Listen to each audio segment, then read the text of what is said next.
ฝันเคยนัดพบกัน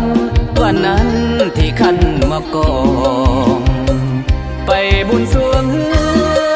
ในงานมือออกพรรษาวันนั้นอายบ่ลืมลาคิดทอดแก้วตาผู้สาวบ้านวัดหลวงโอ้สาวสนามใสสาวแก่งใสบ้านน้อยเขาสาน้องงามนักหนาสาวงามโสภาที่เสกมาสาวงามใสสีคนดียังจำฝังใจสาวสมโกศยังสดผิวขาวสาวหาใสขาวสวยงามจับใจ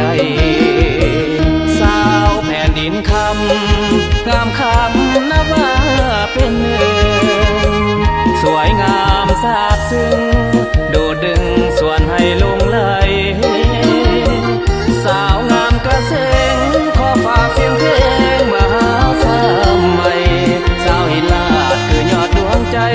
สาวงามเมืองใหม่อ้ายบ่ลืมไหลสาวเสใหญ่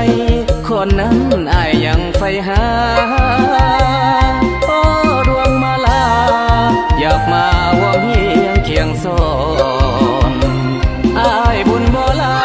ยวาสนาสายบ่สมงามงอนใจอ้ายเป็นห่วงอาวรณ์สาวคนตางอนอ้ายบ่ลืมลา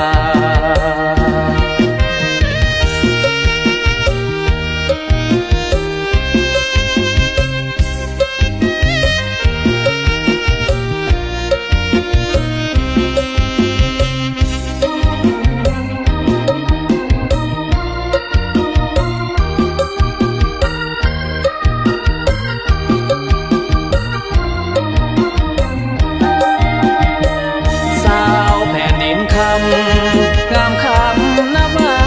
เป็นหนึ่งสวยงามซาบซึ้งดูดึงส่วนให้ลงไหลสาวงามกระเซ็งขอฝากเสียงเพลงมาหาสามใหม่สาวหินลาดคือยอดดวงใจสาวงามเมืองใหม่อ้ายบ่ลืมไหลสาวเสใหญ่คนนั้นอ้ายยังใฝ่หาโอ้ดวงมาลาอยากมาว่อมเฮียงเคียงสอนอ้ายบุญบ่หลายวาสนาสายบ่สมงามงอนใจอ้ายเป็นห่วงอาวรณ์สาวคนตางอน